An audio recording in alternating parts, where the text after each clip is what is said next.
നവൈത്തുൽ ഇഅ്തികാഫ ഫീ ഹാദൽ മസ്ജിദി ലില്ലാഹി തആല.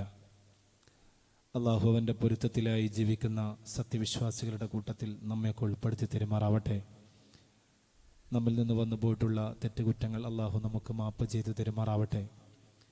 തെറ്റുകളും കുറ്റങ്ങളും ചെയ്യാത്ത ശിഷ്ടകാല ജീവിതം തന്ന് അള്ളാഹു നമ്മയൊക്കെ അനുഗ്രഹിക്കുമാറാവട്ടെ. ഹബീബായ നബി മുസ്തഫ മുഹമ്മദ് സല്ലല്ലാഹു അലൈഹി വസല്ലമ തങ്ങളെ ഹൃദയം നിറഞ്ഞ് സ്നേഹിക്കുകയും ജീവിക്കുന്ന കാലത്ത് അവിടുത്തെ പൊരുത്തം കരഗതമാക്കുകയും അന്ത്യനാളിൽ അവിടുത്തെ തിരുകരങ്ങളിൽ നിന്ന് ഹൗദുൽ കൗസർ വാങ്ങി കുടിക്കുകയും ചെയ്യുന്ന സൗഭാഗ്യവാന്മാരിൽ അള്ളാഹു നമ്മയൊക്കെ ഉൾപ്പെടുത്തി തെരുമാറാവട്ടെ. പ്രിയപ്പെട്ടവരെ, ഒരുപക്ഷെ നിങ്ങൾ വായിച്ചിട്ടുണ്ടോ എന്നറിയില്ല, ഇന്നലെ നമ്മുടെ മാധ്യമങ്ങളിലൊക്കെ ചില മാധ്യമങ്ങൾ വളരെ പ്രാധാന്യത്തോടെയും ചിലർ അത്ര പ്രാധാന്യത്തോടെയല്ലാതെയും നൽകിയ ഒരു വാർത്ത, നമ്മുടെ മലയാളക്കരയിലെ ആലുവയിൽ ഒരമ്മ പോലീസ് സ്റ്റേഷനിലെത്തി മകനെതിരെ നൽകിയ ഒരു പരാതിയെക്കുറിച്ച്. അമ്മ മകനെതിരെ നൽകിയ പരാതി, ആ അമ്മയെ മകൻ പലതവണയായി ബലാത്സംഗം ചെയ്തു എന്നാണ്. ലോകത്ത് മറ്റെവിടെയോ നടന്ന ഒരു സംഭവമല്ല, ചരിത്രത്തിൽ എപ്പോഴോ കഴിഞ്ഞ ഒരു സംഭവമല്ല. ഇന്നലെ നമ്മുടെ കേരളക്കരയിലെ ഒരു പോലീസ് സ്റ്റേഷനിൽ ഒരമ്മ വന്ന് നൽകിയിട്ടുള്ള പരാതിയാണ്. പലതവണകളിലായി താൻ നൊന്തുപറ്റ് വളർത്തി വലുതാക്കിയ മകൻ തന്നെ ലൈംഗിക പൂർത്തീകരണത്തിന് വേണ്ടി ബലമായി പലതവണകളിൽ ഉപയോഗിച്ചു എന്ന് ഒരമ്മ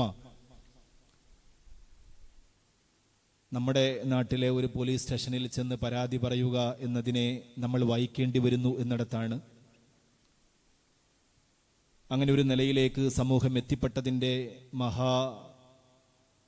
വിപത്തായ കാരണം. അത് നമ്മളിൽ അല്ലെങ്കിൽ സമൂഹത്തിൽ അധികരിച്ച് വന്നുകൊണ്ടിരിക്കുന്ന ലഹരി മരുന്നുകളുടെ ഉപയോഗമാണ് എന്ന സത്യം നമ്മൾ തിരിച്ചറിയേണ്ടി വരുന്നത്. സ്ഥിരമായി ലഹരിക്ക് അടിപ്പെട്ട മകനായിരുന്നു 30-കാരനായ അയാൾ. പലതവണയായി മാതാവ് മർദ്ദിച്ചു എന്ന് പറഞ്ഞ് സ്റ്റേഷനിൽ പരാതിപ്പെട്ടിരുന്നെങ്കിലും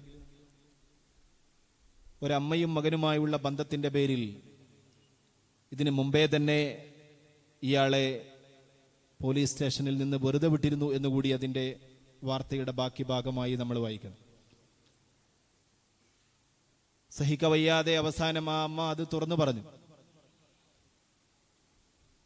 ലോകത്തൊരാളും കേൾക്കണം എന്നാഗ്രഹിക്കാത്ത, ഇഷ്ടപ്പെടാത്ത, ലോകത്ത് ഒരിടത്തും സംഭവിക്കരുതേ എന്ന് മനസ്സാക്ഷിയുള്ള സകലരും ആഗ്രഹിക്കുന്ന, ഒരുപക്ഷെ പരിശുദ്ധ ഖുർആനിൽ ഒട്ടേറെ കഴിഞ്ഞകാല സമൂഹങ്ങളുടെ ദുഷിച്ച ചെയ്തികളെക്കുറിച്ച് പറയുമ്പോഴും ചരിത്ര പുസ്തകങ്ങളിൽ നമ്മൾ വായിക്കുമ്പോഴും സ്വന്തം മാതാവിനെ ലൈംഗികമായി ഉപയോഗപ്പെടുത്തുന്ന ഒരു സമൂഹത്തെക്കുറിച്ചുള്ള പരാമർശം കാണാൻ കഴിയില്ല. സ്വവർഗരതിക്കാരായ സദൂം ഗോത്രത്തെക്കുറിച്ച് പരിശുദ്ധ ഖുർആൻ പറയുന്നുണ്ട്. ലൈംഗിക വൈകൃതക്കാരായിരുന്നു അവർ. എന്നാൽ അവരാരും സ്വന്തം മാതാവിനെ അവരുടെ ലൈംഗിക പൂർത്തീകരണത്തിന് വേണ്ടി ഉപയോഗിച്ചതായി വലിയ വലിയ കുറ്റകൃത്യങ്ങളെ അതുമൂലം സമൂഹങ്ങൾ വിഭാടനം ചെയ്യപ്പെട്ടതിൻ്റെ ചരിത്രം നമുക്ക് പറഞ്ഞു തരുന്ന പരിശുദ്ധ ഖുർആനിൽ അങ്ങനെ ഒരു സംഭവം കാണാൻ കഴിയില്ല. തിരുനബി സല്ലല്ലാഹു അലൈഹി വസല്ലം തങ്ങളുടെ ഹദീസുകളിൽ ജാഹിലിയ്യ കാലഘട്ടത്തിലെ സമൂഹം, അവരിൽ ഉണ്ടായിരുന്ന പലതരം തോന്നിവാസങ്ങൾ, കുറ്റകൃത്യങ്ങൾ നമ്മൾ കേട്ടിട്ടും വായിച്ചിട്ടുമുണ്ട്. എന്നാൽ അവരിലൊന്നും തന്നെ പ്രസവിക്കാൻ നിമിത്തമായ മാതാവിനെ തൻ്റെ ലൈംഗിക പൂർത്തീകരണത്തിന് വേണ്ടി ഉപയോഗിച്ചതിൻ്റെ ഒരു വാർത്ത, അങ്ങനെ ഒരു സംഭവം നമുക്കെവിടെയും കേൾക്കാൻ കഴിഞ്ഞിട്ടില്ല. എന്നാൽ ഇന്ന് ആ നിലയിലേക്ക് കാര്യങ്ങൾ എത്തിയിരിക്കുന്നു. സ്വന്തം മാതാവിന് മക്കളുടെ മുഖത്തേക്ക് നോക്കുമ്പോൾ പോലും, പിതാക്കന്മാർക്ക് പെൺകുട്ടികളുടെ മുഖത്തേക്ക് നോക്കുമ്പോൾ പോലും ആശങ്കയും സംശയവും വിശ്വാസനഷ്ടവും സംഭവിച്ച ഒരു കാലത്തേക്ക് നമ്മൾ എത്തിയിരിക്കുന്നു. അങ്ങനെ ഒരു കാലത്ത് നിന്ന് അതിൻ്റെ അടിസ്ഥാനപരമായ കാരണമായ ലഹരിയെക്കുറിച്ച് നമ്മൾ ആലോചിക്കുമ്പോൾ അത് അത്രമേൽ ഗൗരവത്തോടെ നമ്മൾ ഉൾക്കൊണ്ടിട്ടുണ്ടോ, ലോകം ഉൾക്കൊണ്ടിട്ടുണ്ടോ, ഭരണകൂടങ്ങൾ മനസ്സിലാക്കിയിട്ടുണ്ടോ എന്ന ചോദ്യങ്ങൾ വളരെ പ്രസക്തമാകുന്നു. മുഹമ്മദ് റസൂലുള്ളാഹി സ്വല്ലല്ലാഹു അലൈഹി വസല്ലം ഈ ലോകത്തേക്ക് വന്ന് ചെയ്തിട്ടുള്ള വളരെ പ്രധാനപ്പെട്ട ഉത്തരവാദിത്തം ലഹരിയിൽ അടിപ്പെട്ടു പോയ ഒരു സമൂഹത്തെ ലഹരി മുക്തമാക്കി എന്നത് തന്നെയാണ്. നമ്മളത് പലപ്പോഴായി കേട്ടിട്ടുണ്ട്, ചരിത്രത്തിൽ വായിച്ചിട്ടുണ്ട്. പക്ഷേ ഇന്നത്തെ പോലുള്ള ലഹരിയല്ല എന്ന് മാത്രം. ഇന്ന് എന്തും ലഹരിയാക്കാൻ സാധിക്കുന്ന കാലമാണ്. മനുഷ്യൻ അവന്റെ അറിവും അവന്റെ സാങ്കേതിക തികവും അത് വികസിക്കുമ്പോഴൊക്കെയും അവന്റെ കുറ്റകൃത്യങ്ങൾ ചെയ്യാനുള്ള പ്രവണത അത് വർദ്ധിച്ചതാണ് ചരിത്രം. അറിവ് കൂടിയതിന്റെ പേരിൽ മനുഷ്യരിൽ കുറ്റകൃത്യങ്ങൾ കുറഞ്ഞിട്ടില്ല. വലിയ അറിവാളിയായതിന്റെ പേരിൽ മനുഷ്യൻ ഏതെങ്കിലും തരത്തിൽ കുറ്റകൃത്യങ്ങളിൽ നിന്ന് പിന്തിരിഞ്ഞിട്ടില്ല. മനുഷ്യനിൽ ആത്മീയത ഉണ്ടായപ്പോൾ മാത്രമാണ് മനുഷ്യൻ കുറ്റകൃത്യങ്ങളിൽ നിന്ന് പിൻവാങ്ങിയിട്ടുള്ളത്. ലഭിച്ച അറിവിനെ കുറ്റകൃത്യങ്ങൾ ചെയ്യാൻ ഏതൊക്കെ രൂപത്തിൽ ഉപയോഗപ്പെടുത്താമെന്ന് ആലോചിച്ച സമൂഹമാണ് എല്ലാ കാലഘട്ടത്തിലും ലോകത്തുണ്ടായിട്ടുള്ളത്. അതുകൊണ്ട് തന്നെ ലഹരി, നമുക്കറിയാം, മനുഷ്യന് അല്ലാഹു സുബ്ഹാനഹു വ തആല നൽകിയിട്ടുള്ള അതിമഹത്തായ അനുഗ്രഹമാണ് ബുദ്ധി, വിവേകം എന്നൊക്കെ നമ്മൾ പറയുന്നത്. മറ്റുള്ള മൃഗങ്ങളിൽ നിന്ന് നമ്മെ അത് വ്യതിരിക്തമാക്കുന്നു എന്ന് നമ്മൾ അവകാശപ്പെടുന്നു. അല്ലാഹു സുബ്ഹാനഹു വ തആല കെട്ടിയിടണം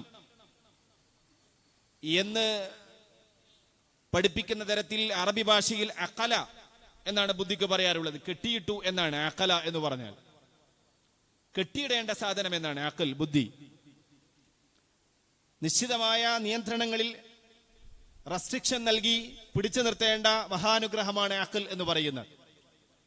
അതിന് കോട്ടം തട്ടുന്ന ഒരു ഇടപെടലുകളും ഒരു പ്രവർത്തനങ്ങളും മനുഷ്യരിൽ നിന്ന് ഉണ്ടാവാൻ പാടില്ല എന്ന് ഇസ്ലാം ഷഡിക്കുന്നു. അതുകൊണ്ടാണ് സൈക്കോ ആക്റ്റീവ് സബ്സ്റ്റൻസസ് എന്ന് നമ്മൾ പറയുന്ന, അത് മദ്യമാണെങ്കിലും മയക്കുമരുന്നാണെങ്കിലും മനുഷ്യന്റെ മാനസികമായ അവസ്ഥയെ, അവന്റെ ബൗദ്ധികമായിട്ടുള്ള അവസ്ഥയെ, അതിന്റെ രാസഘടനകളെ താറുമാറാക്കുന്ന, തലച്ചോറിന്റെ രാസഘടനകളെ താറുമാറാക്കുന്ന ഏത് സബ്സ്റ്റൻസസും, അതിങ്ങ് പുകയില മുതൽ തുടങ്ങി മയക്കുമരുന്നാണെങ്കിലും മദ്യമാണെങ്കിലും ഇതെല്ലാം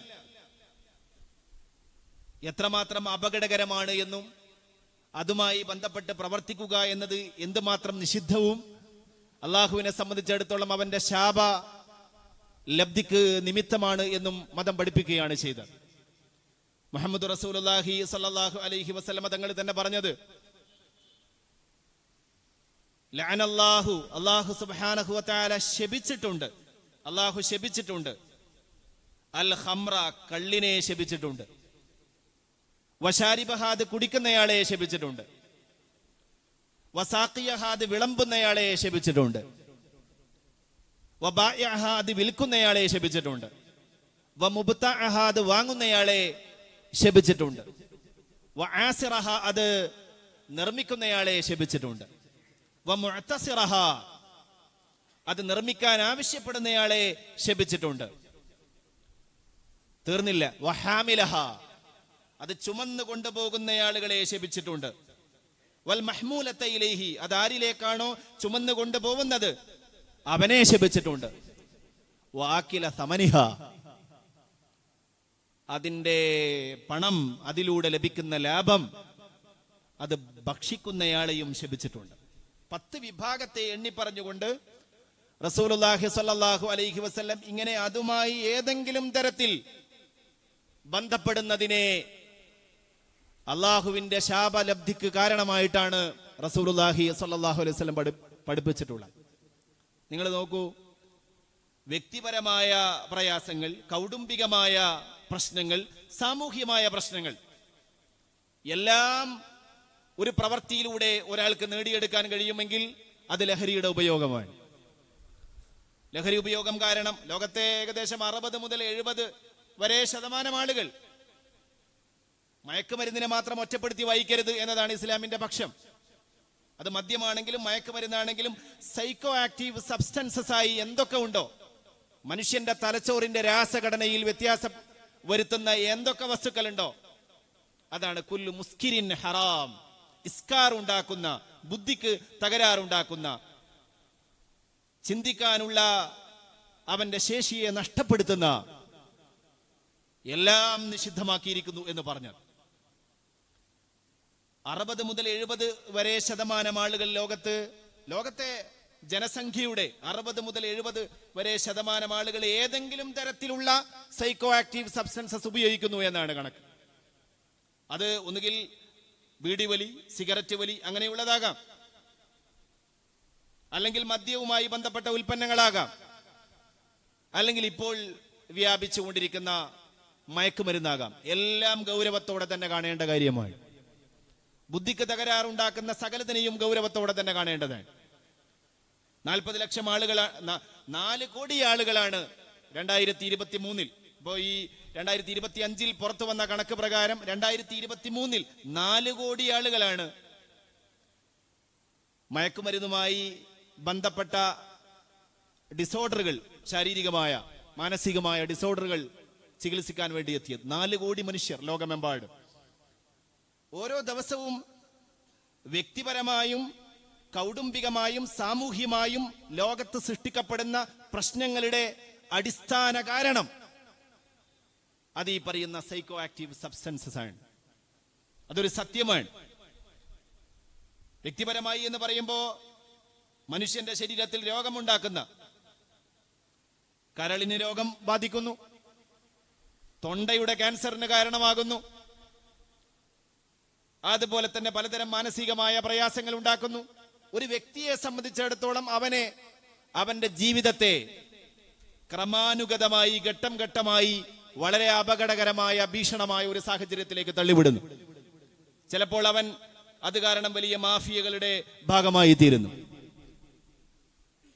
നിയമ സംവിധാനങ്ങൾ അവനെ പിടികൂടുന്നു. ചിലപ്പോൾ ജയിലിൽ അഴിയണ്ണി അവന്റെ ജീവിതം ഹോമിക്കേണ്ടി വരുന്നു. വ്യക്തിപരമായ നഷ്ടം മാത്രം ആലോചിച്ചാൽ അതിഭീതിതമായ ആരോഗ്യപരമായതും, അത് ശാരീരികാരോഗ്യമാണെങ്കിലും മാനസികാരോഗ്യമാണെങ്കിലും എല്ലാ തരത്തിലും വ്യക്തിപരമായ പ്രശ്നങ്ങൾ ഉണ്ടാക്കുന്ന വളരെ പ്രധാനപ്പെട്ട ഘടകമാണ് ഈ പറയുന്ന സൈക്കോ ആക്റ്റീവ് സബ്സ്റ്റൻസസ്. ഇനി അത് വ്യക്തിയിൽ നിന്ന് കുടുംബത്തിലേക്ക് പോയാലോ, ഇതാ നമ്മൾ കണ്ടതുപോലെ അമ്മയെ പോലും തിരിച്ചറിയാതെ പോകുന്ന, സഹോദരനെ കൊന്നുകളയുന്ന, അതിന്റെ തലേ ദിവസം ലഹരിയുമായി ബന്ധപ്പെട്ട വാർത്തകൾ മാത്രം വായിക്കാൻ നിങ്ങൾ ഒരാഴ്ച മെനക്കെട്ട് നോക്കൂ. ഞാൻ 2-3 ദിവസമായി ലഹരിയുമായി ബന്ധപ്പെട്ട് ഒരു സംസാരം ഉള്ളത് കൊണ്ട് അതുമായി ബന്ധപ്പെട്ട വിഷയങ്ങൾ ഇങ്ങനെ നോക്കുകയായിരുന്നു. എല്ലാ ദിവസവും പഴയ വാർത്തകൾ പരതേണ്ടി വരില്ല. എല്ലാ ദിവസവും പുതിയ പുതിയ വാർത്തകൾ. അത് അമ്മയെ കൊന്നുകളയുന്ന വാർത്തകളുണ്ട്, സഹോദരനെ കൊന്നുകളയുന്ന വാർത്തകളുണ്ട്, സുഹൃത്തുക്കളുമായി ശണ്ട കൂടുന്ന വാർത്തകളുണ്ട്. അങ്ങനെ പല നിലയിൽ മയക്കുമരുന്നും മദ്യവും ഒക്കെയായി ബന്ധപ്പെട്ട വാർത്തകൾ നമ്മൾ വായിക്കാൻ ഇറങ്ങിയാൽ ഓരോ ദിവസവും മാധ്യമങ്ങളിലൂടെ നമുക്ക് ലഭിക്കാത്ത വാർത്തകൾ വേറെ ഉണ്ടാവും. നിരവധി വാർത്തകളാണ്. മുഹമ്മദ് റസൂലുള്ളാഹി സ്വല്ലല്ലാഹു അലൈഹി വസല്ലം പറഞ്ഞു, അൽ ഖംറു ഉമ്മുൽ ഖബായിസ് എന്ന് പറഞ്ഞു. ഒരിക്കൽ മ്ലേച്ഛ പ്രവർത്തനങ്ങളുടെ മാതാവാണ് മദ്യം എന്ന് പറഞ്ഞു. ഇജ്തനിബുൽ ഖുമൂർ, മദ്യം നിങ്ങൾ ഒഴിവാക്കണം, ലഹരി വസ്തുക്കൾ നിങ്ങൾ ഒഴിവാക്കണം. ഫഇന്നഹാ ഉമ്മുൽ ഖബായിസ് എന്ന് പറഞ്ഞു. മ്ലേച്ഛ സകല പ്രവർത്തനങ്ങളുടെയും മാതാവാണെന്ന് പറഞ്ഞു ഒരിക്കൽ. മറ്റൊരിക്കൽ അബൂദർദ റളിയല്ലാഹു അൻഹു പറഞ്ഞു, എന്നോട് എന്റെ ഖലീലായ നബി വസിയത്ത് ചെയ്ത പ്രധാനപ്പെട്ട ഉപദേശം ലാ തശ്റബുൽ ഖംറ, മദ്യപിക്കരുത്, ലഹരി വസ്തുക്കൾ ഉപയോഗിക്കരുത്. ഫഇന്നഹാ മിഫ്താഹു കുല്ലി ശർരിൻ, സകല തിന്മകളുടെയും താക്കോലാണത് എന്ന് പറഞ്ഞു. മ്ലേച്ഛതകളുടെ മാതാവെന്നും തിന്മകളുടെ താക്കോലെന്നും റസൂലുള്ളാഹി സ്വല്ലല്ലാഹു അലൈഹി വസല്ലം ഇവയെ വിശേഷിപ്പിച്ചു. ഏത് സമൂഹത്തോട്? ലഹരിയിൽ മാത്രം ജീവിച്ചിരുന്ന ഒരു സമൂഹത്തോടാണ് അത് റസൂലുള്ളാഹി സ്വല്ലല്ലാഹു അലൈഹി വസല്ലം സന്ദേശിച്ചത്. നോക്കൂ, ഇന്നും അത് പ്രസക്തമായി തുടരുകയാണ്. 1500 കൊല്ലങ്ങൾക്കിപ്പുറവും നമ്മൾ വായിക്കുമ്പോൾ ഇന്നും അത് പ്രസക്തമായി കൊണ്ടിരിക്കുകയാണ്. സകല തിന്മകളും വ്യക്തിയിൽ നിന്ന് കുടുംബത്തിലേക്ക് വ്യാപിക്കുന്നു എന്ന് മാത്രമല്ല, സമൂഹത്തിൽ ലോകത്ത് പ്രശ്നങ്ങൾ ഉണ്ടാക്കുന്ന പ്രധാനപ്പെട്ട പ്രശ്നകാരി മദ്യവും മയക്കുമരുന്നുകളും തന്നെയാണ്. അതിനുവേണ്ടി എത്രമാത്രം പണമാണ് സർക്കാർ ചെലവ് നടത്തേണ്ടി വരുന്നത്, എത്രമാത്രം പണമാണ് ഓരോ വർഷവും ഓരോ ഗവൺമെന്റുകളും ലഹരിയുമായി ബന്ധപ്പെട്ട ബോധവൽക്കരണത്തിന് വേണ്ടി എന്ന് പറഞ്ഞ് മാറ്റിവെക്കേണ്ടി വരുന്നു. ഡി അഡിക്ഷൻ സെന്ററുകൾക്ക് വേണ്ടി പണം മാറ്റിവെക്കേണ്ടി വരുന്നു. അതുമായി ബന്ധപ്പെട്ടുണ്ടാകുന്ന നിയമ പ്രശ്നങ്ങൾ, കോടതികളിൽ കടന്നു വരുന്ന പ്രധാനപ്പെട്ട കേസുകൾ, ഈ മയക്കുമരുന്ന് ഉപയോഗം അല്ലെങ്കിൽ മദ്യാസക്തി ഇതൊക്കെ കാരണം ഉണ്ടാകുന്ന പ്രശ്നങ്ങൾ, അത് കുടുംബപരമായതും രാഷ്ട്രീയമായതും എല്ലാ തരത്തിലുമുള്ള പ്രശ്നങ്ങൾ, ആ പ്രശ്നങ്ങൾക്ക് വേണ്ടി കോടതികളുടെ പ്രധാനപ്പെട്ട സമയം നഷ്ടപ്പെടുത്തേണ്ടി വരുന്നു. എത്രമാത്രം വിഭവങ്ങളാണ്, മാനുഷികമായ വിഭവങ്ങളാണ്, മനുഷ്യന്റെ അധ്വാനമാണ്, ക്രിയാത്മകമായി മനുഷ്യൻ വിനിയോഗിക്കേണ്ട നേരങ്ങളാണ് ഈ പറയുന്ന സൈക്കോ ആക്റ്റീവ് സബ്സ്റ്റൻസസ് ഉണ്ടാക്കുന്ന ദുരന്തങ്ങൾക്ക് വേണ്ടി നമ്മൾ മാറ്റിവെക്കേണ്ടി വരുന്നത്. ലോകത്ത് ഉണ്ടാകുന്ന പ്രശ്നങ്ങൾ, ഇങ്ങനെയൊക്കെ പ്രശ്നങ്ങൾ ഉണ്ടാകുമ്പോഴും, പ്രശ്നങ്ങൾ നമുക്ക് എല്ലാവർക്കും അറിയാം, പ്രശ്നങ്ങൾ ഉണ്ടാകുമ്പോഴും പരിഹാരം സ്വീകരിക്കേണ്ട പലരും പരിഹാരം സ്വീകരിക്കാതെ അതിലൂടെ ലഭിക്കുന്ന ആക്കിലു സമനാവാൻ, പണം തിന്നുന്ന ആളുകളാവാൻ ശ്രമിക്കുന്നുണ്ടോ എന്നിടത്താണ് ഈ വിഷയം കൂടുതൽ പ്രസക്തമാകുന്നത്. നമുക്കറിയാം, താഴേക്കടയിൽ ബോധവൽക്കരണങ്ങൾ നടക്കുകയും ഉന്നത തലത്തിൽ ആവശ്യമായ നിയന്ത്രണങ്ങൾ വരുത്താതിരിക്കുകയും ചെയ്യുന്നതിന്റെ ഫലമായിട്ടാണ് ഇത്രയൊക്കെ ബോധവൽക്കരണം ഉണ്ടായിട്ടും എങ്ങനെയാണ് ഇത്തരം ഉൽപ്പന്നങ്ങൾ നമ്മുടെ സമൂഹത്തിലേക്ക് വ്യാപകമായി എത്തിക്കൊണ്ടിരിക്കുന്നത്. വിദ്യാലയങ്ങൾ കേന്ദ്രീകരിച്ചുകൊണ്ട്, ഹോസ്റ്റലുകൾ കേന്ദ്രീകരിച്ചുകൊണ്ട്, കഴിഞ്ഞ ദിവസം നമ്മൾ വായിച്ചത് ഒരു പ്രധാനപ്പെട്ട പേരൊന്നും നമ്മൾ പള്ളികളിൽ വെച്ച് അവരുടെ ഇത് പറയുന്നത് ഉചിതമല്ലല്ലോ. പ്രധാനപ്പെട്ട ഒരു തടവ് പുള്ളി ഒരു ജയിലിൽ നിന്ന് മറ്റൊരു ജയിലിലേക്ക് മാറ്റിപ്പാർപ്പിക്കപ്പെടുകയാണ്. എന്തിനു വേണ്ടി? ജയിലിൽ അയാൾ മയക്കുമരുന്നിന്റെ പ്രധാനപ്പെട്ട മാഫിയുടെ തലവനായി അതിന് നേതൃത്വം നൽകുകയാണ്. എവിടെ വെച്ച്? ജയിലിൽ വെച്ച്.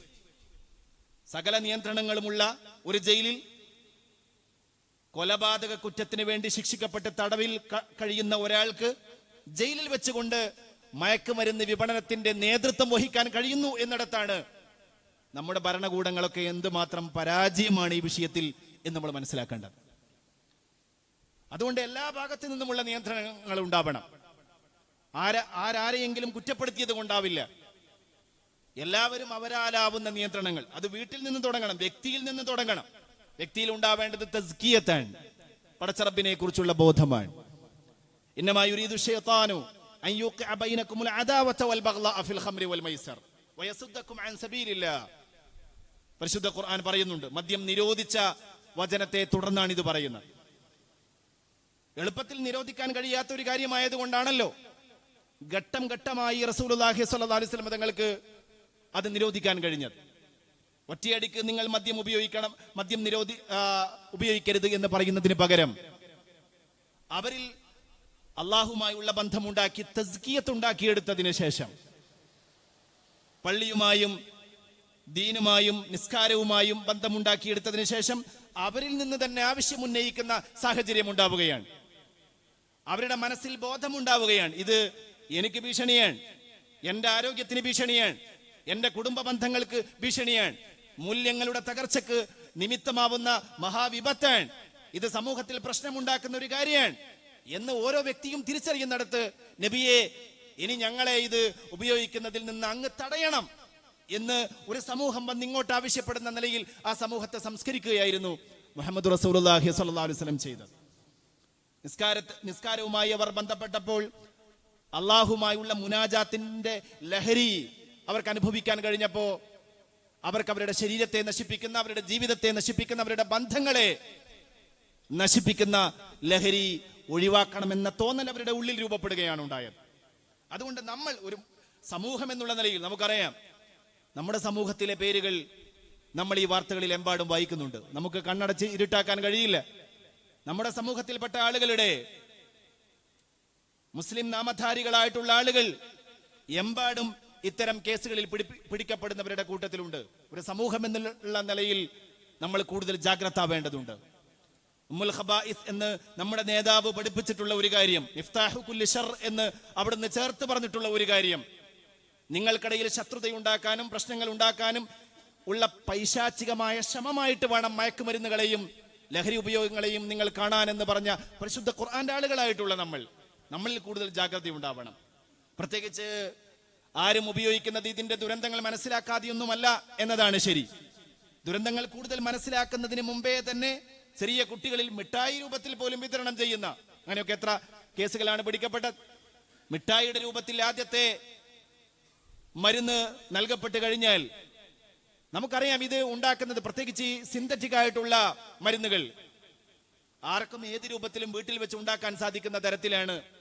മനുഷ്യൻ കെമിസ്ട്രി പഠിച്ചപ്പോ അവന് എങ്ങനെ ഇത് ഉപയോഗിച്ച്, എന്റെ അറിവ് ഉപയോഗിച്ച് എന്റെ തലച്ചോറിന്റെ രാസഘടനയെ തെറ്റിക്കാം എന്നാണ് ആലോചിക്കുന്നത്. അങ്ങനെ കുട്ടികളിൽ രാസഘടനയിൽ മാറ്റമുണ്ടാകുമ്പോ അത് പല നിലയിൽ ഒതുക്കാൻ രക്ഷിതാക്കൾ ശ്രമിക്കുമ്പോ അവർ കൂടുതൽ ഇത്തരം ഉപയോഗങ്ങളിലേക്ക് മാറുകയും തുടക്കത്തിൽ തന്നെ ചികിത്സ ലഭിക്കാതെ വരുമ്പോ, പരിഹാരം ലഭിക്കാതെ വരുമ്പോ കൂടുതൽ സങ്കീർണമായ അഡിക്ഷനിലേക്ക് കുട്ടികൾ എത്തുകയും അവർക്ക് ഇത് വാങ്ങാൻ പണമില്ലാതെ വരുമ്പോൾ, നമുക്കറിയാം നമ്മൾ നേരത്തെ പറഞ്ഞതുപോലെ ഏതെങ്കിലും ഒരു വ്യക്തിക്കുണ്ടാക്കുന്ന പ്രശ്നം അല്ലെങ്കിൽ ഏതെങ്കിലും ഒരു മേഖലക്കുണ്ടാക്കുന്ന പ്രശ്നമല്ല ലഹരി മരുന്നുകളിലൂടെ ഉണ്ടാവുന്നത്. അത് സാമൂഹികമായ പ്രശ്നമാണ്, അത് സാമ്പത്തികമായ പ്രശ്നമാണ്, അത് വൈയക്തികമായ പ്രശ്നമാണ്, അത് കൗടുംബികമായ പ്രശ്നമാണ്, അത് രാഷ്ട്രീയമായ പ്രശ്നമാണ്. എല്ലാ മേഖലയെയും ബാധിക്കുന്ന ഒരു പ്രശ്നമാണ് ലഹരി മരുന്ന് എന്നത്. കുടുംബത്തെ ബാധിക്കുന്നു, വ്യക്തിയെ ബാധിക്കുന്നു, ആരോഗ്യത്തെ ബാധിക്കുന്നു. അപ്പൊ ആരോഗ്യപരമായ പ്രശ്നമാണ്. കുടുംബത്തെ ബാധിക്കുന്നത് കൊണ്ട് കുടുംബപരമായ പ്രശ്നമാണ്. അതുകൊണ്ട് നമ്മൾ എല്ലാവരും ജാഗ്രത വേണ്ടതുണ്ട്. സ്വഭാവ വൈകല്യങ്ങൾ കണ്ടാൽ, കാരണം ഇതുണ്ടാക്കുന്നത് രാസഘടനയിലെ മാറ്റാണ്. ആ മാറ്റങ്ങളിലൂടെ ഉണ്ടാവുന്നത് കുട്ടിയിലെ സ്വഭാവ വൈകൃതമാണ്. നമ്മുടെ കുട്ടി, സ്കൂളിലേക്ക് പോകുന്ന കുട്ടി, കോളേജിലേക്ക് പോകുന്ന കുട്ടി സാധാരണ രീതിയിലുള്ള ബന്ധം നമ്മളുമായി പുലർത്താതെ വരുമ്പോ, അസാധാരണത്വം സ്വഭാവത്തിൽ കാണുമ്പോ, പെരുമാറ്റം സാധാരണ രീതിയിൽ നിന്ന് ഭിന്നമാണെന്ന് തോന്നലുണ്ടാകുമ്പോ നമ്മൾ ജാഗ്രതയോടെ ഉണർന്നിരിക്കണം, കുട്ടിയെ നിരീക്ഷിക്കണം. അല്ലാതെ നമ്മുടെ മക്കൾ നഷ്ടപ്പെട്ടതിന് ശേഷം ആലോചിച്ചത് കൊണ്ട് കാര്യമില്ല. അങ്ങനെ എത്രയോ നഷ്ടപ്പെട്ടു പോയ മക്കളുണ്ട്. റബ്ബനാ ഹബ് ലനാ മിൻ അസ്വാജിനാ വദുർരിയാതിനാ ഖുർറത അയുൻ എന്ന് പ്രാർത്ഥിക്കാൻ ഖുർആൻ പറഞ്ഞിട്ടുണ്ടല്ലോ. കണ്ണിന് കുളിർമ തരുന്ന മക്കളാക്കണം, ഉറക്കം നഷ്ടപ്പെടുത്തുന്ന മക്കളാക്കരുത് എന്നാണ് ആ പ്രാർത്ഥനയുടെ അർത്ഥം. ഉറക്കം നഷ്ടപ്പെടുത്തുന്ന മക്കളാക്കരുത് എന്ന്. എത്ര രക്ഷിതാക്കളുടെ ഉറക്കാണ് ഇങ്ങനെ ഇത്തരം ലഹരി മരുന്നുകൾ ഉപയോഗിച്ചതിന്റെ പേരിൽ നഷ്ടപ്പെട്ടിട്ടുള്ളത് എന്ന് നമുക്കറിയാം. അതുകൊണ്ട് ജാഗ്രതയുണ്ടാവണം.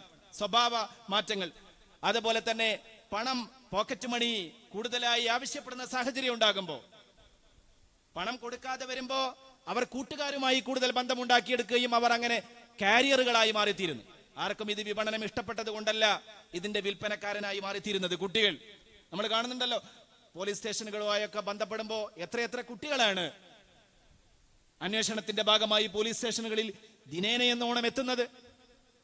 എന്തുകൊണ്ടാണ് കുട്ടികൾ ഇതിന്റെ വിപണനം നിർവഹിക്കുന്നത്? കാരണം അവർക്കിത് ഉപയോഗിക്കണമെങ്കിൽ പണം വേണം. പണം വേണമെങ്കിൽ വീട്ടിൽ നിന്ന് ആവശ്യത്തിന് ഇത് വാങ്ങാൻ തക്ക രൂപത്തിലുള്ള പണം വീട്ടിൽ നിന്ന് ലഭിക്കാതെ വരുമ്പോ ഇത് വിപണനം നടത്തി എളുപ്പത്തിൽ കൂടുതൽ പണം സമ്പാദിച്ചുകൊണ്ട് ഇത് ഉപയോഗിക്കാനുള്ള അവസരങ്ങൾ ഉണ്ടാക്കാൻ ശ്രമിക്കുന്നു. അങ്ങനെയാണ് ഇതിന്റെ വിൽപ്പനക്കാരായി ഇവർ മാറുന്നത്. ഇവർ വിൽപ്പനക്കാരായി മാറുമ്പോൾ തടിച്ചു കൊഴുക്കുന്ന ഒരു സമൂഹമുണ്ട്. അവർ വലിയ വലിയ ആളുകളാണ്, അവർ സ്ഥാനമാനങ്ങളുള്ള ആളുകളാണ്. പണത്തിന് വേണ്ടി സമൂഹത്തിന്റെ മൂല്യം തകരുക എന്നത് അവരെ സംബന്ധിച്ചിടത്തോളം ഒരു പ്രശ്നമല്ല. ബന്ധങ്ങൾ തകരുക എന്നത് അവരെ സംബന്ധിച്ചിടത്തോളം ഒരു പ്രശ്നമല്ല. ഭരണകൂടങ്ങൾ നിർവഹിക്കേണ്ടത് അത്തരം ആളുകളെ നിയന്ത്രിക്കുകയാണ്. സമൂഹത്തിലെ ബോധവൽക്കരണം, അത്തരം പ്രവർത്തനങ്ങൾ പ്രാദേശികമായ സംഘടനകളും അതുപോലെ മതസ്ഥാപനങ്ങളും ഒക്കെ നിർവഹിക്കട്ടെ. ഭരണകൂടം നിർവഹിക്കേണ്ടത്, അവർ പ്രധാനമായും നിർവഹിക്കേണ്ടത് നമ്മുടെ രാജ്യത്തേക്ക്, നമ്മുടെ സംസ്ഥാനത്തേക്ക്, നമ്മുടെ ജില്ലയിലേക്ക് ഓരോ തലത്തിലും ഭരണ കേന്ദ്രങ്ങളുണ്ടല്ലോ, നിയമ സംവിധാനങ്ങളുണ്ടല്ലോ. അവർ നിർവഹിക്കേണ്ടത് അവരുടെ അധികാര പരിധിയിലേക്ക് ഇത്തരം വസ്തുക്കൾ എത്താതെ സംരക്ഷിക്കുക, ബൗണ്ടറിയെ പ്രതിരോധിക്കുക എന്നതാണ്. അതിർത്തിയെ പ്രതിരോധിക്കുക. ഇങ്ങോട്ടേക്ക് വന്നാൽ അത് സ്വീകരിക്കാതെ ഉപയോഗിക്കാതിരിക്കാനുള്ള ജാഗ്രത പ്രാദേശികമായ സംഘടനകളും മതസ്ഥാപനങ്ങളും ഒക്കെ നൽകട്ടെ. അങ്ങനെ എല്ലാ വിഭാഗങ്ങളും ഒത്തൊരുമിച്ച് പ്രവർത്തിച്ചാൽ മാത്രമാണ് അമ്മയെ തിരിച്ചറിയാതെ പോകുന്ന, ഉപ്പയെ തിരിച്ചറിയാതെ പോകുന്ന, മകളെ തിരിച്ചറിയാതെ പോകുന്ന ഈ കെട്ടകാലത്ത് നമുക്ക് കുറച്ചെങ്കിലും മൂല്യങ്ങളെ മുറുകെ പിടിച്ച് ജീവിക്കാനുള്ള അവസരം ഉണ്ടാക്കിയെടുക്കാൻ കഴിയും. മുസ്ലിങ്ങൾ എന്നുള്ള നിലയിൽ ലോകത്തെ മുഴുവൻ നന്നാക്കുക എന്നത് നമ്മുടെ ബാധ്യതയല്ല, നമുക്കതിന് സാധ്യവുമല്ല. നമ്മളെന്ന വ്യക്തിയെ, നമ്മളെന്ന കുടുംബത്തെ, നമ്മളെന്ന സമൂഹത്തെ, അല്ലെങ്കിൽ നമ്മളെന്ന നാട്ടിനെ നമുക്ക് എത്ര ആളുകളെയാണോ ചേർത്ത് പിടിക്കാൻ കഴിയുക, എത്ര ആളുകളെയാണോ ഈ മയക്കുമരുന്ന് എത്താത്ത ഒരു ബൗണ്ടറിക്കകമേ ചേർത്ത് നിർത്താൻ കഴിയുക, അത്രയും ആളുകളെയെങ്കിലും ചേർത്ത് നിർത്താനുള്ള പ്രവർത്തനം ഈ കാലഘട്ടത്തിന്റെ തന്നെ ഒരു ജിഹാദായി നമ്മൾ മനസ്സിലാക്കണം. വജാഹിദു ഫില്ലാഹി ഹഖ്ഖ ജിഹാദി എന്ന് ഖുർആൻ പറയുന്നുണ്ടല്ലോ. സൂറത്തുൽ ഹജ്ജ് അവസാനിപ്പിക്കുന്നത് അങ്ങനെയാണ്. കുറച്ചൊക്കെ ത്യാഗം ചെയ്തിട്ട് വേണം ഈ ലോകത്ത് ജീവിക്കാൻ. തിന്മകൾക്കെതിരെയുള്ള ജാഗ്രതയാണ് ഏറ്റവും വലിയ ജിഹാദ്.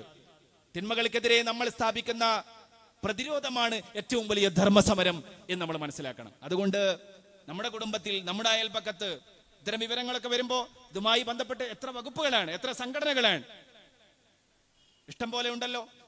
ഇത്തരം വിവരങ്ങൾ നമുക്ക് ലഭിക്കുമ്പോൾ, ഇത്തരം സാധ്യതകൾ കാണുമ്പോൾ വേണ്ടപ്പെട്ട ആളുകളെ ബന്ധപ്പെട്ടുകൊണ്ട്, മക്കൾ അതിൽ പെട്ടുപോയിട്ടുണ്ടെങ്കിൽ അവരെ ഭീഷണിപ്പെടുത്തിക്കൊണ്ട് മാറ്റി നിർത്താതെ അവർ എത്തിപ്പെടാനിടയായ സാഹചര്യത്തെ കുറിച്ച് പഠിച്ച് അവരെ അതിൽ നിന്ന് എങ്ങനെ മോചിതരാക്കാമെന്ന ആലോചനയും അതിന്റെ ശ്രമവുമാണ് നമ്മുടെ ഭാഗത്തു നിന്നുണ്ടാവേണ്ടത്. അല്ലാഹു സുബ്ഹാനഹു വ തആല നമ്മുടെ സമൂഹത്തെ, നമ്മുടെ തലമുറയെ, അതോടൊപ്പം പ്രത്യേകിച്ച് അതിനോട് കൂട്ടിച്ചേർത്ത് പറയാറുള്ളത്, നിങ്ങൾ നോക്കൂ, ഇന്ന് പുതിയ കുട്ടികൾക്കൊക്കെ പള്ളികളോട് ബന്ധം കുറവാണ്, നിസ്കാരത്തോട് ബന്ധം കുറവാണ്. പള്ളിയിൽ സ്ഥിരമായി ജമാഅത്തിന് എത്തുന്ന മക്കളാണോ നമ്മുടെ മക്കളെന്ന് നമ്മൾ അന്വേഷിക്കാറുണ്ടോ? അവർക്ക് അള്ളാഹുവിനോട്, ദീനീ സ്ഥാപനങ്ങളോട്, പള്ളിയോട്, നിസ്കാരത്തോട് ഒക്കെ ബന്ധമുണ്ടാക്കിയെടുക്കുമ്പോഴാണ് ഇന്ന സ്വലാത്ത തൻഹാ അനിൽ ഫഹ്ശാഇ വൽ മുൻകർ, എപ്പോഴും നിസ്കരിച്ചാൽ തന്നെ മതി, പിന്നെ മ്ലേച്ഛമായ വാക്കുകളോ പ്രവർത്തികളോ ചെയ്യാനോ പറയാനോ ഉള്ള സാഹചര്യം അവനിൽ ഉണ്ടാവില്ല. നിസ്കാരം ഒരു പ്രതിരോധം തീർക്കുമെന്ന് സൂറത്തുൽ അൻകബൂത്ത് പഠിപ്പിക്കുന്നുണ്ട്. നിസ്കാരം പ്രതിരോധം തീർക്കും. അപ്പൊ നിസ്കരിക്കുന്ന മക്കളാക്കണം. 5 നേരം പള്ളിയിൽ വരുന്ന ഒരു കുട്ടി സ്വാഭാവികമായും ഇത്തരം സാഹചര്യങ്ങൾ ഉണ്ടാകുമ്പോ ആ സാഹചര്യങ്ങളിൽ പിടിച്ചു നിൽക്കാനുള്ള ഒരു കരുത്ത് നിസ്കാരം അവന് സമ്മാനിക്കും. അതുകൊണ്ട് പള്ളിയോട് കൂടുതൽ ബന്ധമുണ്ടാക്കാൻ, പള്ളിയിൽ നടക്കുന്ന ചടങ്ങുകൾ, ഇപ്പോ റബീഉൽ അവ്വലൊക്കെ അടുത്ത് വരാനിരിക്കുകയാണ്. പഴയ കാലങ്ങളിലൊക്കെ നമ്മുടെ നാടുകളിൽ അത്തരം പ്രത്യേക സമയങ്ങൾ വരുമ്പോ പള്ളികളിൽ, മദ്രസകളിലൊക്കെ ചെറിയ കുട്ടികളൊക്കെ വളരെ സക്രിയമായി, സജീവമായി പ്രവർത്തിക്കുകയും കുട്ടികളുമായി ബന്ധപ്പെട്ട ഒട്ടേറെ ചടങ്ങുകളും പരിപാടികളും അലങ്കാരപ്പാടുകളും ഒക്കെ നടത്തി അങ്ങനെ ദീനിയായ അനുഷ്ഠാനാചാരങ്ങളിൽ ആവേശം കണ്ടെത്തുന്ന ഒരു സമൂഹമായി നിലനിൽക്കാൻ കഴിയുമ്പോൾ ഇത്തരം സാഹചര്യങ്ങളിൽ എത്തിപ്പെടാതെ ഒരു വേള നമുക്ക് അവരെ സംരക്ഷിച്ച് നിർത്താൻ കഴിഞ്ഞേക്കാം. അതുകൊണ്ട് കൂടുതൽ അത്തരം ചടങ്ങുകളുമായി, പള്ളിയുമായി ബന്ധപ്പെട്ട ചടങ്ങുകൾ, ദിക്റുകൾ, അതിന്റെ മജ്ലിസുകൾ, മൗലിദുകൾ, ഇതുമൊക്കെയായി ബന്ധപ്പെട്ട കുട്ടികളെ അതിൽ ആവേശഭരിതരാക്കുന്ന, നമുക്കറിയാം മുതിർന്ന ആളുകളൊക്കെ അവരുടെ ചെറുപ്പകാലത്ത് അത്തരം പരിപാടികളിലൊക്കെ സംബന്ധിച്ചത് കൊണ്ടാവാം ഒരു പക്ഷേ ആ സമൂഹത്തിലൊന്നും മദ്യപാനമൊന്നും കഴിഞ്ഞ കാല സമൂഹത്തിൽ അത്ര വ്യാപകമായിരുന്നില്ലല്ലോ. എന്നാൽ ഇന്ന് മദ്യത്തിന്റെ സ്ഥാനത്തേക്ക് കടന്നു വന്നുകൊണ്ടിരിക്കുന്ന, അതിശീഘ്രം കടന്നുകൊണ്ടിരിക്കുന്ന ഈ മയക്കുമരുന്നിന് നമ്മുടെ തലമുറ ഇങ്ങനെ വിധേയപ്പെടുന്നു എന്നതിനർത്ഥം നമ്മുടെ ഭാവിയെക്കുറിച്ചുള്ള വലിയ ആശങ്ക കൂടിയാണ് അത് നമ്മുടെ മുന്നിൽ ഉയർത്തുന്നത്.